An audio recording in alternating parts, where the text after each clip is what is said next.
Bueno, terminamos el tema, pues simplemente ya practicando un poco la parte de intercambio de información entre padres, profesores, orientadores y alguna pauta simplemente sobre la parte de intervención en estas cuestiones que hemos visto emocionales.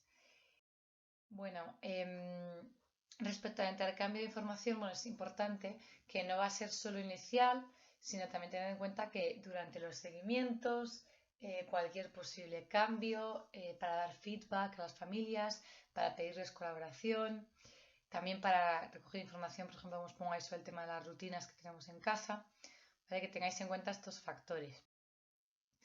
Bueno, es importante que tengáis en cuenta que nuestro papel no es exclusivo de recoger información, sino que tiene que ser bidireccional. Nosotros también damos feedback a la familia de cómo está siendo el proceso del niño, de cómo va evolucionando, de cómo le vemos en el cole, etcétera, ¿vale? No solamente recoger en una dirección. Bueno, ¿cómo podemos recoger información? Bueno, pues esto simplemente os he extraído de un artículo.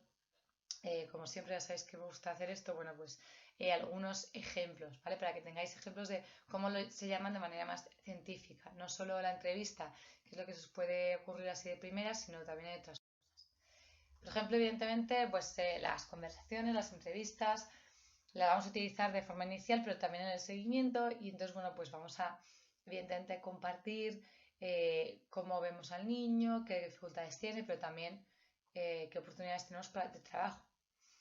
También podemos utilizar cuestionarios, podemos utilizar una técnica que se llama mapping o mapeo, que bueno, aquí vais a ver luego un ejemplo de lo que es el mapeo.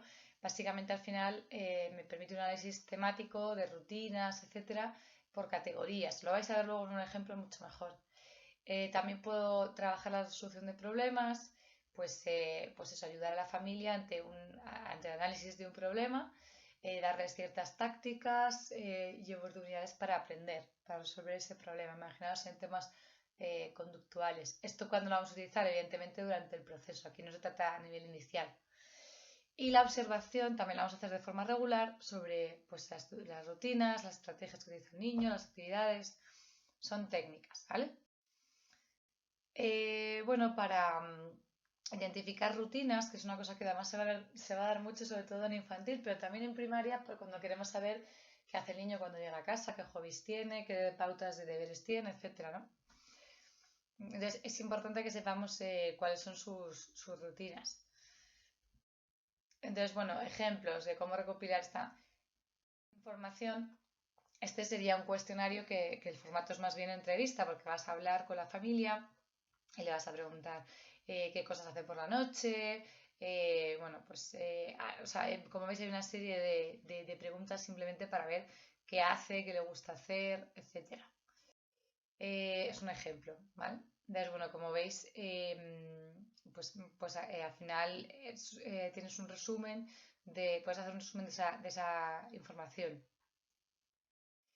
Bueno, este es un ejemplo de mapping, ¿de acuerdo? Que aquí veis que tenemos diferentes categorías y pues vamos a ir rellenando de cada categoría pues lo que es su favorito, lo que menos, para ver un poco qué cosas hace el niño, temas pues de alimentación, de sueño, de vestido, de baño. Bueno, este es un ejemplo más de cuestiones más de autonomía y ocio, pero como veis esto sería una técnica de mapping.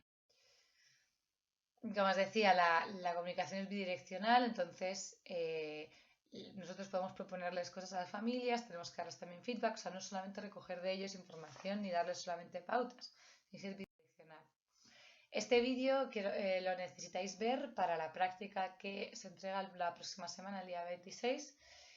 Lo que os voy a pedir de este vídeo, que vais a ver dos entrevistas con un profesor, con una madre, es que analicéis de acuerdo a esas dos entrevistas con los diferentes que hay entre una y otra y las partes positivas que aprendéis del modelo que veréis que es más adecuado. Sobre la entrevista, la práctica, como os decía, he hecho una modificación, así que lo tenéis colgado en el temario para la entrega, en la que os hago analizar por una parte el vídeo y por otra parte vais a hacer algo parecido a lo que sería esta práctica, pero leerlas en las instrucciones, obviar las instrucciones de esta diapositiva y ir a la que os he colgado, porque lo he adaptado para que lo podáis hacer online. Esto es lo mismo, ¿vale? Bueno, ¿cómo vamos a intervenir en algunos aspectos que ya habíamos visto conductuales y emocionales? Simplemente voy a resumir un poquito para cuando veáis la presentación.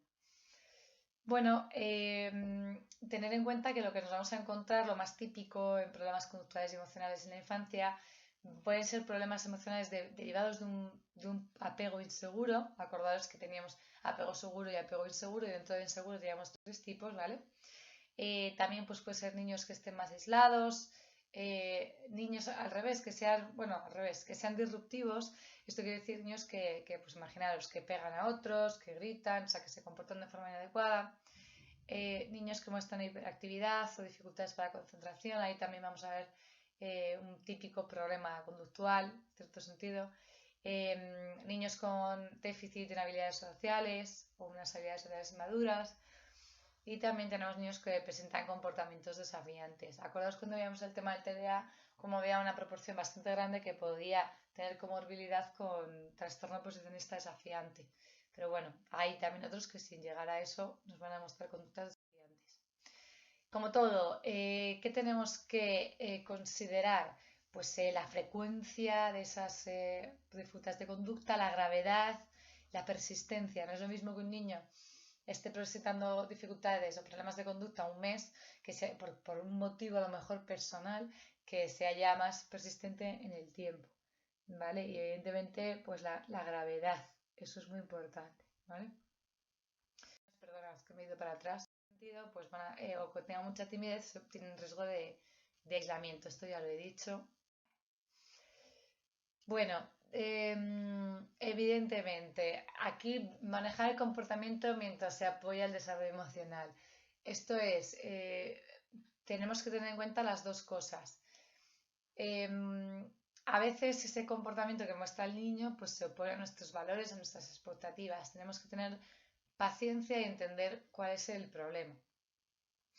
Lo importante cuando tratamos de modificar la conducta es que vamos a intentar desalentar comportamientos inadecuados y fomentar los alternativos.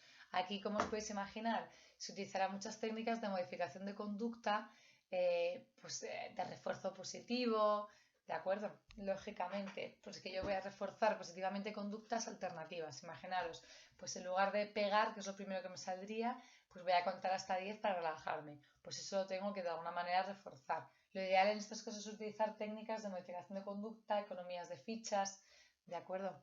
Un sistema de contingencias básicamente diseñado. Pero también está la labor social, etcétera. Es decir, vamos a de alguna manera reforzar las conductas apropiadas y, digamos, que dar al revés un refuerzo negativo o una corrección a las que son negativas. Evidentemente, tenemos que conectar emocionalmente con el niño. Debemos, además, importante, que eso que os digo, que la conexión preceda a la corrección. Si no, el niño lo único que va a percibir es un tratamiento punitivo. Entonces, primero tenemos que dar una calidez importante. Como tenemos que ver también a los niños que sus dificultades al final se basan en la vergüenza, la timidez. Acordaos en el apego inseguro, que eso también es una de las opciones que pueden ocurrir. Y entender que la vergüenza es parte del proceso de socialización, pero que poco a poco nos vamos a todo el mundo, nos tenemos que ir sintonizando. Evidentemente, estos niños, pues si tenemos una experiencia de vergüenza muy alta, cada vez el comportamiento es más inhibido y me puede llevar al aislamiento. Es importante lo que os pongo aquí de la sintonización, es decir, ¿esto qué significa? Que todos tenemos problemas unos con otros y que poco a poco tenemos que tener experiencias de reparación, etcétera, y que esto es bueno para superar la vergüenza, ¿no? De qué voy a hacer yo en esta situación, si se van a reír de mí, si este compañero va a reaccionar así o así, eso muchas veces está detrás de la vergüenza.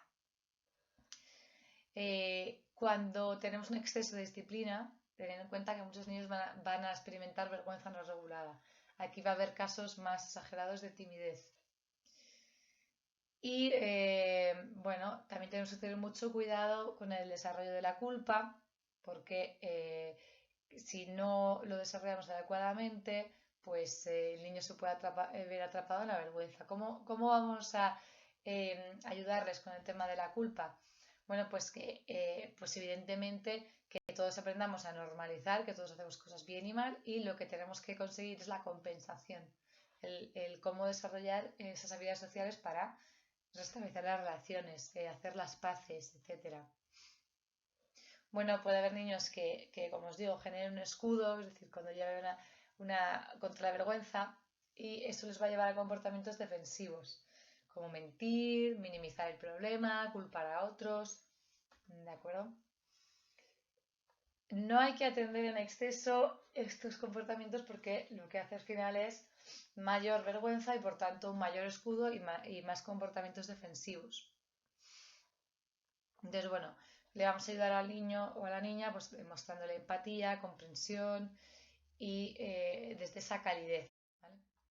Simplemente como consideración final del tema, recordad que los equipos de atención temprana, los equipos de orientación psicopedagógica en primaria, van a ir a las escuelas 2-3 días por semana, las que son preferentes, ¿de acuerdo? Los centros ordinarios preferentes.